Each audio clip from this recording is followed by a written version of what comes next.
8 ঘন্টার জার্নি শেষে অবশেষে সিঙ্গাপুরের এয়ারপোর্টে প্লেন ল্যান্ড করে। পূর্বের মতো এখনো তের হাতখানা শক্ত করে চেপে ধরে প্লেন থেকে নামলো জংকুক। এয়ারপোর্টের মধ্যে দিয়ে বড় বড় পা ফেলে বেরিয়ে আসে। টেকিং এর কোনো ঝামেলা নেই। জিহব এদিক ওদিক নজর ঘুরাতে ঘুরাতে হাঁটছে, যদি কোনো পরীর দেখা মিলে যায়। কিন্তু হাই, কোনো পরী তো দূর, একটা মেয়েকেও চোখে পড়ে না। চারিপাশে খালি ড্রেস পরিহিত পুলিশ। এখানে কয়েকটা মেয়ে পুলিশ দাঁড়িয়ে থাকলে কি এমন হতো? পরীর মতো মেয়েরা পুলিশের ড্রেস আপে থাকলে এয়ারপোর্টের সৌন্দর্য দ্বিগুণ বেড়ে যেত। কিন্তু সিঙ্গাপুরের সরকার সেটা বোঝে না। হয়তো নিরামিষ হবেন তিনি। সুগা জিহবের কাঁধে হাত দিয়ে বলে, কিরে ভাই, মেয়ে দেখছিস? জিহব মুখ বাঁকিয়ে বলে, নো। জিহব কোনো মেয়ে ডিজার্ভ করে না। জিমিন পাশ থেকে বলে ওঠে, রাইট, মেয়েদের ম্যানেজ করার অ্যাবিলিটি জিহবের নেই। তৃতীয় লিঙ্গ ডিজার্ভ করে জিহব। সুগা আর ইয়নো হেসে ওঠে। জিহব কটমট নয়নে তাকায় জিমিনের পানে, দাঁতে দাঁত চেপে বলে, শালা, আমি মেয়ে ডিজার্ভ করি না, পরি ডিজার্ভ করি। ইয়নো বলে ওঠে, ভাই, তোরে কোনো মেয়েই পাত্তা দেয় না। পরি তাকাবে তোর পানে? রাগ করতে গিয়েও করতে পারে না জিহব। আসলেই তো তার পানে কোনো মেয়েই তাকায় না। পরি তাকাবে কেন? পরীকে তো আর ভূতে ধরে নাই। দীর্ঘ শ্বাস ফেলে জিহব অসহায় স্বরে বলে, ভাই, ভাবতেছি ক্রিম আফার থেকে একটা ক্রিম নিব, সেটা মেখে একটু সুন্দর হব। বলে ওঠে, ভাই, আমি ভাবতেছি তোকে ক্রিম আফার সাথেই বিয়ে দিয়ে দেবো, চলবে না? জিহবের চোখ দুটো চকচক করে ওঠে। সুগার হাত ধরে বলে, ক্রিম আফা করবে আমায় বিয়ে? করলেও করতে পারে। তে জংকুকের হাত ধরে হাঁটছে ঠিকই, তবে তার মনোযোগ ছিল জিহবের কথাতে। মিটমিট করে হাসতে সে। হঠাৎ করে একটা টলির সাথে পা বেঁধে যায় তের। অসাবধানে হাঁটার ফলেই এমনটা হয়। একটুখানি পায়ে ব্যথা পায়। মৃদু স্বরে আহ বলে ওঠে। জংকুক দাঁড়ায়, পাশ ফিরে টলির পানে তাকায়। টলিখানা মাঝারি বয়সের একটা মেয়ে ঠেলে নিয়ে যাচ্ছিল। সে অনবরত ছড়ি শব্দটা আওড়াচ্ছে। সেই ছড়িতে তের মন গললেও জংকুকের গলে না। সে ক্রোধের সাথে লাথি মারে টলিতে। দুটো লাগেজ এবং একটা হ্যান্ডব্যাগ সহ টলিখানা উল্টে যায়। চমকে ওঠে সকলেই। এখানেই শেষ নয়, উল্টে পড়া টলিটিকে আরো কয়েকবার পায়ে আঘাত করে ভেঙে ফেলে। মেয়েটি ভয়ে কয়েক পা পিছিয়ে যায়। তে ভয়ে জিহবের পিছনে গিয়ে লুকায়। কিছু পুলিশ দৌড়ে আসে। জিয়ন জাংকুকের বাহু ধরে জিজ্ঞাসা করে, হোয়াট হ্যাপেন্ড? জাংকুক জবাব দেয় না। ঝাড়ি মেরে পুলিশের হাত ছড়িয়ে দেয় নিজের কাঁধ হতে। অতঃপর ভয়ে সিটিয়ে যাওয়া মেয়ের পানে তাকায় এবং বাংলা ভাষায় বলে, তোর জন্য আমার বউ ব্যথা পেল, খুন করে দিতে ইচ্ছে করছে তোকে। মেয়েটি হাউমাউ করে কেঁদে ওঠে। দুই হাত জোর করে ক্ষমা চাইতে থাকে। জিহব গালে হাত দিয়ে দৃশ্যখানা দেখে এবং বিড়বিড় করে বলে, ওরে শালা, ঘরে তুই নিজে আয়রন মেশিন দিয়ে হাত পুড়িয়ে দিস, আর বাইরের সামান্য গাছের সাথে গুতা লাগলে গোটা দুনিয়ার সকল গাছকেই উপড়ে ফেলিস। ভাই, তুই সাইকো না, তুই হলি গিরগিটি। তোর এই বিহেভিয়ার দেখে একখানা কবিতা মাথায় আসলো। দেখতে বড়ই ভোলা ভালা, মনটা বেশ নরম।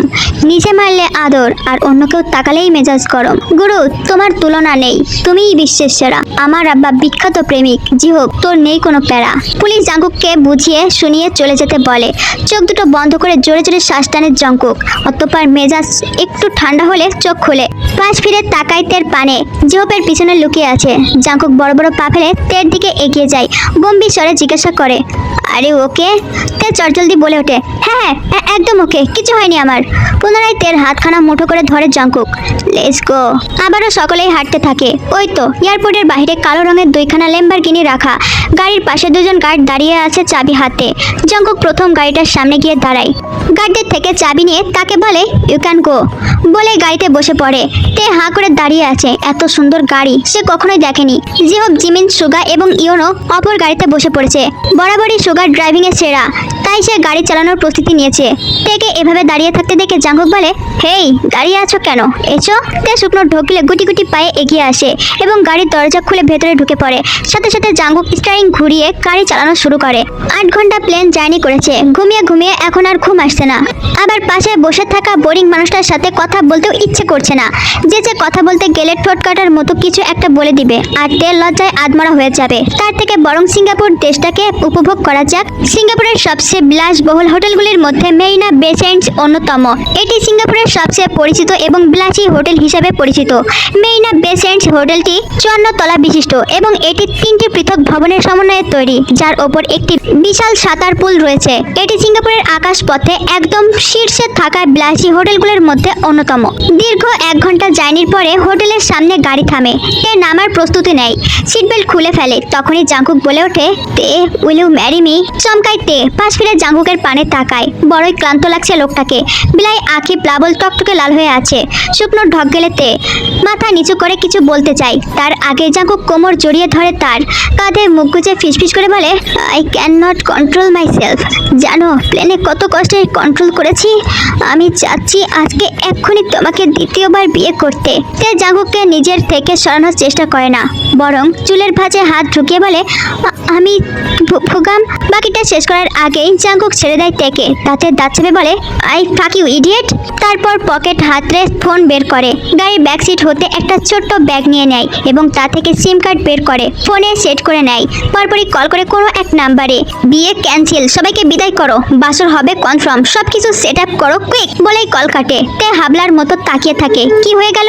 সে তো আবেগী হয়ে বলতে চাচ্ছিল, আমি ভুগামকে বিয়ে করতে চাইতাম, ভালোবাসতাম, কিন্তু আপনি আসার পরে আমার স্বপ্ন বদলে গেছে। ভুগাম নামটা আমার মনেই পড়ে না। হতাশে মনে মনে নিজেকে এক দফা বকাঝকা করে পাশে তাকাতেই দেখতে পাই সাদা রঙের রুমখানায় লাল, হলুদ এবং গোলাপি রঙের গোলাপের ছোঁয়া। দরজার সামনে তরতাজা গোলাপ দিয়ে বাঁধানো বিশাল আকারে সাইনবোর্ড টাঙানো, তার মাঝখানে লেখা তেকুক। যে হোক বড়ই বুদ্ধিমান, ল্যাব কেমিস্ট্রি ভালোই বোঝে, বা কাপলদের কিভাবে ওয়েলকাম করতে হয় ভালোই জানা আছে তার। তবুও তার জীবনে কখনো ভালোবাসা আসলো না, কাপল হওয়ার সুযোগ পেল না। কেন? কারণ যারা বেশি বোঝে তাদের কপালে মেয়ে জোটে না। মেয়েরা সবসময় ভোলা ভালা ছেলেই পছন্দ করে। বিড়বিড় করে কথাগুলো বলছে জিহোক। আর তেকুকের বাসরের খাট সাজাচ্ছে। গোটা কক্ষ সাজানো হলেও বাকি রয়ে গেছে খাটটা। মেরিনা বেসেন্টস হোটেলের 20তম তলায় একদম কর্নারের রুমটা জাঙ্কুক এবং তের জন্য বুক করা হয়েছে, এবং তার পাশের রুমটা জিহোকদের। সব বন্ধুরা মিলে এক কক্ষেই রাত্রি যাপন করবে। জাঙ্কুকদের কক্ষের বিশেষত্ব হচ্ছে ওই কক্ষের সঙ্গে যুক্ত সুইমিং পুল রয়েছে এবং বারান্দা। বারান্দা হতে বিশাল বড় আকারের পাহাড় দেখা যায়। জিমিন, সুগা এবং ইয়োনো সুইমিং পুল গোলাপের পাপড়ি দিয়ে সাজাচ্ছে বললে ভুল হবে। বড় বড় অক্ষরে লিখছে হ্যাপি ফুল সজ্জা।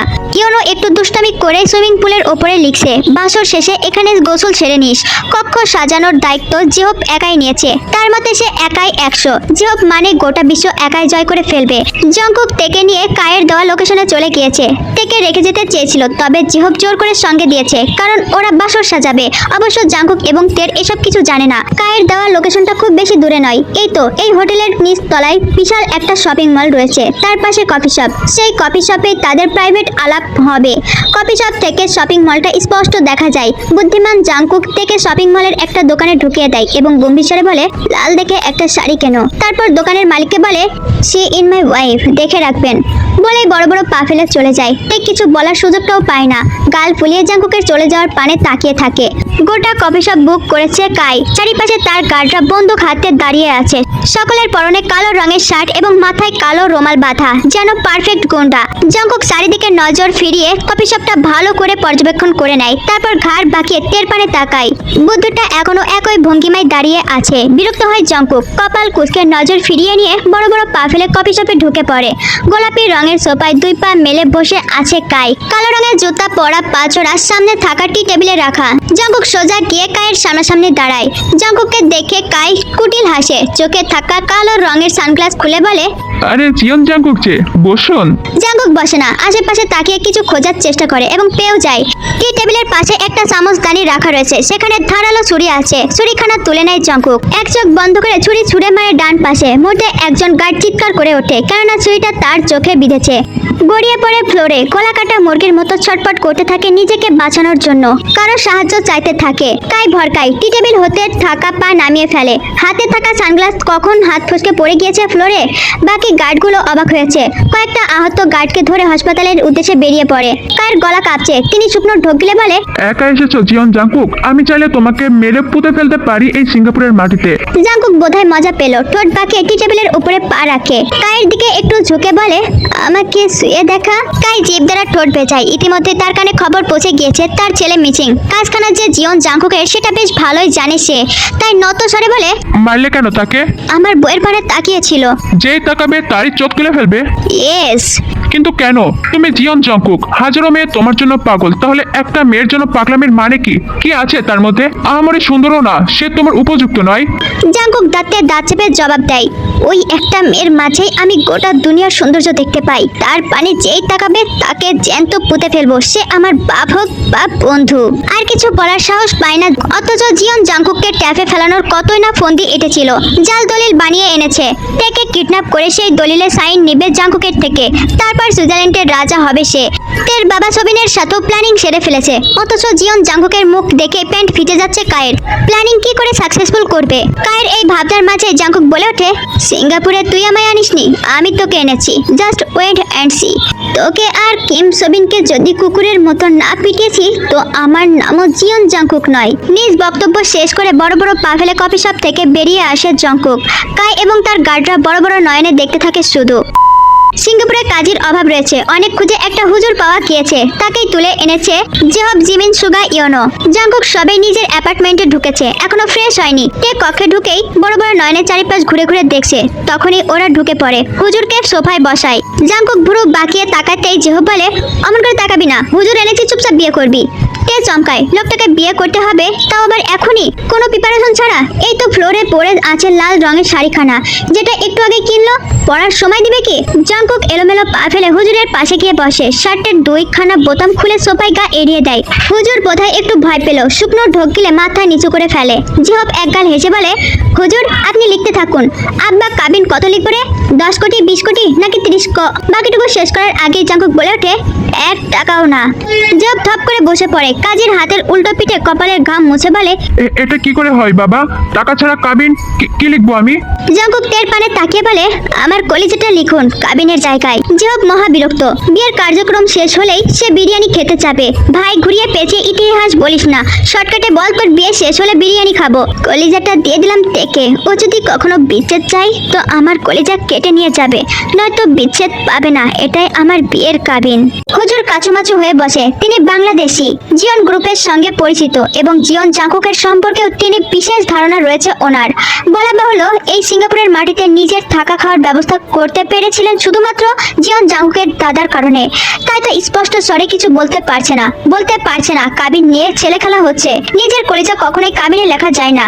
হুজুরকে চুপ থাকতে দেখে জিহব বলে, কি হলো হুজুর, মটকা মেরে গেলেন কেন? লিখুন কাবিন, শুরু করুন বিয়ে। হুজুর কাবিনের খাতা খোলে, মৃদ হাত কাঁপছে। সিঙ্গাপুরের আহরহ বাঙালির বিয়ে দিয়েছেন, কিন্তু কখনো ভয় করেনি, তবে আজকে নার্ভাস হয়ে যাচ্ছে ক্ষণে ক্ষণে। ডান হাতে ধরে থাকা কলমখানা খাতার মধ্যে রাখে, মাথা তুলে তাকায় জিয়ন জাংকুকের পানে। কি সুন্দর মুখখানা, দেখলেই মনে হয় কোনো দেশের রাজপুত্র, কিন্তু মুখের ভাষা শুনলে মনে হয় বিখ্যাত কোনো মাফিয়া। হুজুর নিচু স্বরে বলে, বাবা কাবিন নিয়ে ছেলেখেলা করা যায় না, টাকা লিখতে হয় কাবিনে। জাংকুক শার্টের বোতাম খুলতে থাকে। সিঙ্গাপুরের ওয়েদার নাতিশীতোষ, তারপরেও রুমে এসি চলছে, তবুও কি জাংকুক কি ঘামছে? নাহলে শার্টের বোতাম খুলবে কেন? ধবধবে ফর্সা বুকটা স্পষ্ট দেখা যাচ্ছে, আর নির্লজ্জতে নয়ন জোড়া সেদিকেই যাচ্ছে বারবার। তে যখন জাংকুকের দেখায় ব্যস্ত, তখনই শুনতে পায়, সবাই যা করবে আমাকেও তাই করতে হবে। You know what, Jeon Jungkook is different, সে নিজের রুলসে চলে। তের মুখ বাঁকায়, বিড়বিড় করে বলে, কথার কি ছিরি, যেন সে মহারাজা, হাতি কোথাকার, মুখে রসকস নেই, আস্ত একটা করলা যে আসছে আমাকে বিয়ে করতে। ওরে তে, এই হাতি তোকে ধমক দিতে দিতে আর চুমুক খেতে খেতে মেরে ফেলবে। হুজুর বলে, কাবিনের মূল্য পরিশোধ করে তবে বউকে ছুতে হয়। জাংকুক স্পষ্ট স্বরে জবাব দেয়, আমি অলরেডি ওকে ছুঁয়ে ফেলেছি বহুবার, এখন আপনারা না থাকলে এখনো চুমু। বাকিটা শেষ করার আগে জিহব বলে ওঠে, বুঝেছি ভাই বুঝেছি, মুখটা তুই বন্ধ কর, লজ্জা শরমের মানেও তো জানিস না। জাংকুক ভুরু বাঁকিয়ে তাকায় জিহবের পানে। সুগা এগিয়ে গিয়ে কাবিনের খাতা দেখতে দেখতে বলে, কাবিন লিখুন 10 লাখ। বাদ সাজে জাংকুক, 2 কোটি লিখুন, আর এটাও লিখুন, ও যদি কখনো বিচ্ছেদ চাই তাহলে সেই দিন সে চাই খুন হতে হবে আমার হাতে, এন্ড ওর লাশটাও আমার বাড়িতেই কবর দেওয়া হবে। তে ভয়ার্থক দৃষ্টিতে তাকায় জাংকুকের পানে, উচ্চস্বরে বলে ওঠে, আমি বিয়ে করবো না। উনি বিয়ে করছে নাকি আমাকে মার্ডার করার পায়তারা করছে? হুজুর মনে মনে স্বস্তির নিঃশ্বাস ফেলে। আরে ফুলের মতো মেয়েটা কি সুন্দর দেখতে, কিভাবে এরকম গুন্ডার কবলে ফেসে গেল? মেয়েটিকে চুপ থাকতে দেখে হুজুর ভেবেছিল প্রেম করেছে জাংকুকের সঙ্গে, সুন্দর চেহারা দেখে ফেসে গিয়েছিল, কিন্তু এখন বিয়ে করবো না বলতে ফুল কনফার্ম হয়ে গেল। জিয়ন জাংকুক তুলে এনেছে ফুলটাকে এবং ভয় দেখে বিয়ে করতে চাচ্ছে। জাংকুক ছোট ছোট নয়নের তাকায় তের মুখের পানে। তে তাকিয়েই ছিল, বিধায় চোখাচোখি হয়ে যায়। লাল লাল ওই চোখের চোখ মিলিত হতে কলিজা কেঁপে ওঠে তের। কি আছে ওই নয়নে? কেন সারা গায়ে কাটা দিয়ে ওঠে যতবারই নয়নে নয়ন মিলিত হয়? কেন তলপেট মোচড় দিয়ে ওঠে? কেন লোকটার ছোঁয়া পেতে দেহখানা মরিয়া হয়ে ওঠে এবং যখন ছুঁয়ে দেয় তখন ছাড়া পাওয়ার জন্য ছটফট করে? এসব যে কি হচ্ছে তার সাথে কে জানে। জিভ দাঁড়ার পর ভিজিয়ে নেয় তে, মাথা নিচু করে ফেলে। জাংকুক বলে, বিয়ে করবে না? জবাব দিতে পারে না তে। কিভাবে বলবে হ্যাঁ চাই না?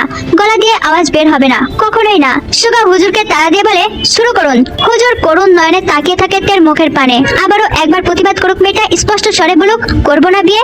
কিন্তু তেকে চুপ থাকতে দেখে আশাহত হয় উনি। হতাশায় নিঃশ্বাস ফেলে বড় খাতায় লিখতে শুরু করে। জিহব তের পাশে দাঁড়িয়ে বলে মা যাও বাবার পাশে গিয়ে বসো। তে রাগী দৃষ্টিতে জিহবের পানে তাকিয়ে বলে মা ডাকবেন না আমায়, আমি তে, কিন্তু আমার মা। সুগা ভাই জিহব ভাইকে কিছু বলুন। সুগা ক্যাবলা মার্কা হাসি দিয়ে বলে তুমিও আমার মা। জিমিন এবং ইয়োনো একসঙ্গে বলে ওঠে তুমি আমাদেরও মা, আমরা তোমার সন্তান। বিরক্ত তে দাঁতের দাঁত চেপে জাঙ্কুকের পাশে গিয়ে বসে। সেই মুহূর্তে মিউ শব্দে দৌড়ে আসে অ্যানি। এই মুহূর্তে এখানে অ্যানিকে একদমই আশা করেনি তে। সে মমতাময়ী দৃষ্টিতে তাকিয়ে থাকে বাচ্চার পানে। অ্যানি এক দৌড়ে এসে তের কোল দখল করে নেয়। তে পরম যত্নে হাজারখানা চুমু এঁকে দেয় অ্যানির সারা শরীরে। জিহব বলে জাঙ্কুক তাহলে তুই অ্যানিকে আনার জন্য মিস্টার শেখকে সুইজারল্যান্ডে পাঠিয়েছিলি? জবাব নেই জাঙ্কুকের, সে হুজুরের লেখা দেখতে ব্যস্ত। ভুলভাল লিখছে না তো আবার? হুজুরের লেখা শেষ হতে খাতা এগিয়ে দেয় জাঙ্কুকের দিকে, বলে এখানে তোমার সাইন লাগবে। সঙ্গে সঙ্গে হুজুরের থেকে কলমখানা নিয়ে সাইন করে দেয় জাঙ্কুক এবং খাতা তের দিকে এগিয়ে দেয়। তে সাইন করতে একটু সময় নেয়। সাইনের পর্ব শেষ হতেই ইসলামিক শরীয়ত মোতাবেক কালেমা পড়ে কবুল বলানো হয় দুজনকে। শেষ পর্যায়ে মোনাজাত ধরে বিয়ের পর্ব শেষ করা হয়। জাঙ্কুক হুজুরকে এক বান্ডেল টাকা দেয়। কত টাকা হবে সেখানে? ওই 50,000-এর মতো। তারপর জেহবকে ইশারা করে হুজুরকে পৌঁছে দিয়ে আসার জন্য। বিরক্ত জেহব একখানা কবিতা আবৃত্তি করে। বিয়ে করবে আমার আব্বা, তারপর করবে বাসর, সব কাজ আমাকে দিয়ে করাবে যেন আমি তার চাকর। ভাল লাগে বলেই বড় বড় পা ফেলে চলে যায়। পেছন পেছন যায় হুজুর। একবার পেছন ফিরে তের পানে তাকাতেও ভুলে না। ওরা চোখের আড়াল হতে জাঙ্কুক উঠে দাঁড়ায় এবং তের হাত ধরে। সুগার পানে তাকিয়ে বলে তোদের জন্য কোন রুম বুক করেছিস? ওই তো তোর পাশেরটা। আমি আর ও ওই রুমে থাকবো, তোরা এখানে থাক। জিমিন সুগা এবং ইয়োনো বড় বড় নয়নে তাকায় জাঙ্কুকের মুখের পানে। আশ্চর্য স্বরে বলে তোদের জন্য এই রুম সাজালাম। জাঙ্কুক যাওয়ার উদ্দেশ্যে পা বাড়িয়ে বলে ফুলের গন্ধে রোমান্স করতে অসুবিধা হবে, ফুল প্রাইভেসি চাই আমার, সো ডোন্ট ডিস্টার্ব। ব্যাস আর কোনো কথা নয়, চলে যাই। জিমিন ফুল সাজানো খাটে শুয়ে পড়ে। কি কপাল রে ভাই আমাদের, বউ ছাড়া বাসর করবো। জেহব থাকলে এতক্ষণে একটা কবিতা আবৃত্তি করে ফেলতো। ইয়োনো বলে এই আমি ট্রাই করি জেহবের মতো। বাসর ঘরে বর নেই, চলে গেছে অন্য রুমে। সুগা চোখ মুখ কুচকে ফেলে। কবিতা জেহবকেই মানায়, তোকে মানাবে না শালা, চুপ থাক। জেহবের রুমটা একদমই সাদা মাটা, শুধু বড় সড়ো একটা বিছানা রয়েছে। জাঙ্কুকের কক্ষে এসে তে হাত ছেড়ে দেয় এবং দরজা বন্ধ করে ফেলে। তে নিজের কোলে থাকা অ্যানিকে নামিয়ে দেয়। ভয়তক অ্যানি তের পা ঘেঁষে দাঁড়িয়ে থাকে। তার ধারণা একটু দূরে গেলেই তার মা আবার হারিয়ে যাবে বা তাকে ছেড়ে দূরে চলে যাবে।